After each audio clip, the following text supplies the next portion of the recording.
Sir. नमस्कार madam. नमस्कार sir. तुमचे नाव? माझे नाव रंजना विश्वनाथ गुप्ते. राहायला कुठे आहे आता आपण? राहायला मी लोणावळा. बरं. नेचर सिलिंग हबमध्ये यायच्या आधी आपले काय काय प्रॉब्लेम होते मॅडम? सर मला गॉल ब्लॅडरचा प्रॉब्लेम सांगितला होता, पित्ताशयाचे खडे सांगितले, किडनी स्टोन सांगितलं आणि लिव्हर इन्फेक्शन पण सांगितलं होतं. तर त्याचा प्रॉब्लेम असा आहे की म्हणजे पोटात खूप दुखत होतं माझ्या, बॅक पेन आणि पोटामध्ये खूप दुखायचं. डॉक्टरनी कसा सल्ला दिला तुम्हाला? डॉक्टरांनी सल्ला दिला होता एन्डोस्कोपीनी ते पित्ताशयाचे खडे काढू आपण, किडनी स्टोन वगैरे, आणि शेवटचा पर्याय म्हणजे मग तो गॉल ब्लॅडर काढून टाकायचा. रिमूव्ह करणे हा शेवटचा पर्याय होता.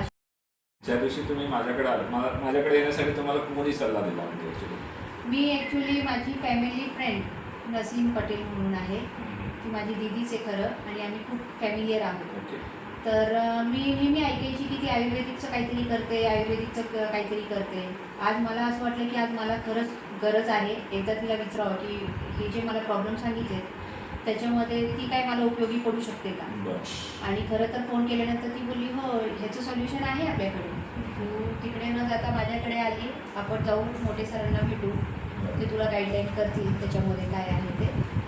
तर तिचा सल्ला म्हणून मी इकडे आले. ज्या दिवशी तुम्ही नेचर सिलिंगमध्ये आले, म्हणजे आपल्या क्लिनिकमध्ये आले, त्या दिवशी तुमची कंडिशन काय होती, त्रास काय काय होता त्या दिवशी तुम्हाला? त्या दिवशी सर भयंकर म्हणजे इतकी कंडिशन खराब होती माझी की मला दुखतच होतं कंटिन्यू. आणि परत त्याच्यामध्ये तुम्ही जे सांगत होते ना ते माझं असं डोक्यावरनं चाललं होतं, कारण की मला आतमधनं इतकं दुखत होतं की मला ते ऐकायची कॅपॅसिटीच नव्हती. माझं एकच की मला फक्त हे माझं दुखणं कमी करा तुम्ही, काही करा. मी तुम्हाला 2 वेळा बोलले पण सर मला खूप दुखते, मला ते कमी करा तुम्ही दुखणं.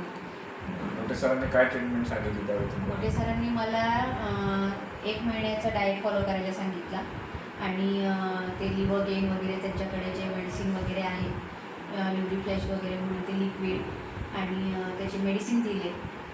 त्याच्यामुळं तर मला त्यांनी सांगितलं मला इथनंच की 2 दिवस तर तुम्हाला त्रास होईल, पण तिसऱ्या दिवशी तुमचा त्रास गायब होईल. आणि खरोखर तसंच झालं. 2 दिवस मला त्रास झाला, म्हणजे दुखायचं ते थोडं कमी होत गेलं, तिसऱ्या दिवशी गायबच झालं. आज माझ्याकडे येऊन, माझ्या क्लिनिकमध्ये येऊन जवळजवळ 1 महिना होऊन गेला. 1 महिना होऊन गेला.